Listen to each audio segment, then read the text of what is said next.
সবুরে যে মেয়া ফলে সেটা আমি সেদিন হাড়ে হাড়ে টের পেয়েছি। তো এটা ছিল শ্রীশৈলমের মেন টেম্পল যে দেখতে যাওয়া সেটার ভিডিও।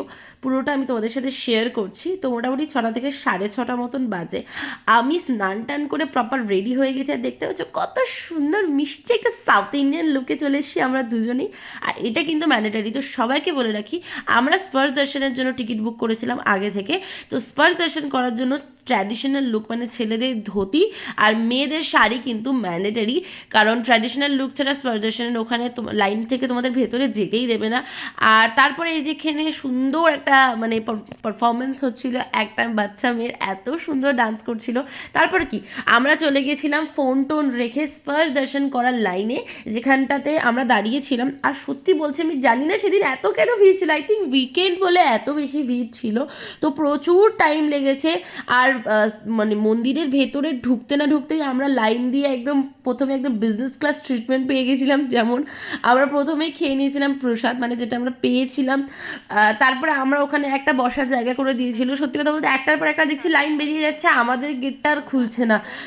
এতটা মানে প্রথমে থেকে খুব ফ্রাস্ট্রেটেড হয়ে গেছিলাম। তারপরে দর্শন করার পরে আমি ফিল করলাম যে সবুরে সত্যিই মেয়া ফলেছে। এই যে মোটামুটি ওই 8:30 থেকে মোটামুটি 12:30 অবধি যে আমাদের যে টাইমিংটা লেগেছে, সত্যি বলছি সার্থক। যখনই বাবার দর্শন পেয়ে গেছি, এত ভালো দর্শন আমি কোনো দিনও মানে সারা জীবনে কোনো দিনও করতে পারিনি। কোনো মানে মন্দিরে গিয়ে পুরো কাছ থেকে কি বাবাকে ছুঁতে পেরেছি। সত্যি বলতে আমি বোধহয় মানে ভাগ্যবান বা ভাগ্যবতীদের লিস্টে পড়ি, কারণ স্পর্শ দর্শনের টিকিট কেটে গর্ভগৃহের ভেতরে ঢুকেও অনেকে বাবাকে এতক্ষণ এতটা টাইম নিয়ে প্রণাম করতে পারেনি দেখছিলাম, যতটা আমি পেরেছি। তো আমার মনে হয় আমি অনেক বেশি ভাগ্যবতী যে বাবাকে এত কাছ থেকে ছুঁতে পেরেছি, প্রণাম করতে পেরেছি। আর যাই হোক, তারপরেও মোটামুটি ওখান থেকে বেরিয়ে এসে মোটামুটি একটু এদিক ওদিক ঘুরছিলাম। 2টো থেকে 2:30 তখন বাজে, আমরা ওখানেই বসেছিলাম।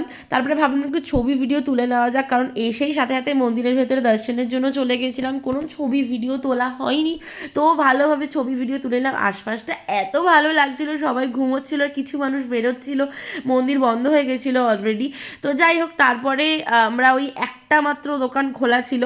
তো ওই 100 টাকার দোসা আমরা 200 টাকাতে, আর ওই 60 টাকার রাইস আমরা 250 টাকাতে কিনে নিয়ে হোটেলে চলে গেছিলাম। হোটেলটা দেখছো কত সুন্দর বড় লাগছে। তো টাটা, থ্যাংকস ফর ওয়াচিং।